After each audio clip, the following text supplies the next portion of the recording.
Hello warriors, welcome to Nandini కే bath.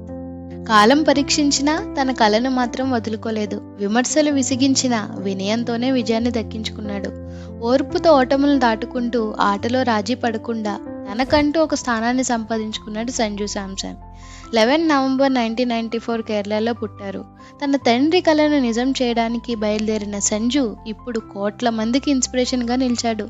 Warriors, వాళ్ళ father ఒక పోలీస్ ఆఫీసర్. ఆయనకు కొడుకుని క్రికెటర్గా చూడాలనే కోరికతో తన జాబ్ని కూడా రిజైన్ చేసి ఫోకస్ అంతా సంజు ట్రైనింగ్ మీదే పెట్టారు. మనపై నమ్మకం పెట్టుకుని సపోర్ట్ చేసే ఒక్క వ్యక్తి మన జీవితంలో ఉన్నా మన లైఫ్ని అదే మారుస్తుందనడానికి వాళ్ళ ఫాదరే ఎగ్జాంపుల్. పిల్లల్ని మార్క్స్, ర్యాంక్స్ అంటూ రుద్దే పేరెంట్స్కి ఇదే గొప్ప ఇన్స్పిరేషన్. సో ఆయన కోరుకున్నట్టే అతి చిన్న ఏజ్లో క్రికెటర్లో దూసుకెళ్లాడు. అండర్ 13, అండర్ 16 ఫర్ కేరళ ఆడి డొమెస్టిక్ క్రికెట్లో యంగెస్ట్ ప్లేయర్గా పాపులర్ అయ్యాడు. 18 ఇయర్స్కి ఐపీఎల్కి సెలెక్ట్ అయ్యాడు. కానీ టాలెంట్ ఒక్కటే అతని లైఫ్లో సరిపోలేదు. కొన్ని ఇయర్స్ పాటు అవకాశాల కోసం ఎదురు చూడడమే జరిగింది. ఇండియన్ టీంలో ఛాన్సెస్ వచ్చినట్టే వచ్చి జారిపోయేవి. He is talented but inconsistent. అసలు ఇంటర్నేషనల్ క్రికెట్లో ఆడగలడా?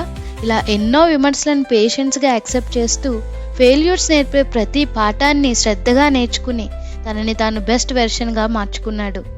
Work hard in silence, let your success be the noise అని మొన్న సండే జరిగిన వరల్డ్ కప్లో నిరూపించి ఇండియన్ టీంని సెమీఫైనల్స్కి తీసుకెళ్లాడు. ఎక్స్ట్రాడినరీ పర్ఫార్మెన్స్తో ఫైనల్కి కూడా కారణమయ్యాడు. జూమ్ చేస్తే ఇతని లైఫ్ స్టోరీ నుంచి మనమేం నేర్చుకోవాలి? విజయం అంటే వేగంగా పైకి ఎక్కడం కాదు, ఎన్నిసార్లు పడిపోయినా మళ్ళీ లేవగలగడం. Talent needs patience.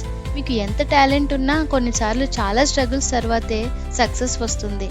Ignore criticism, let your work speak louder than words. Consistency matters more than talent. Believe in your journey. Stay humble even after success. So all the best Indian team for the finals.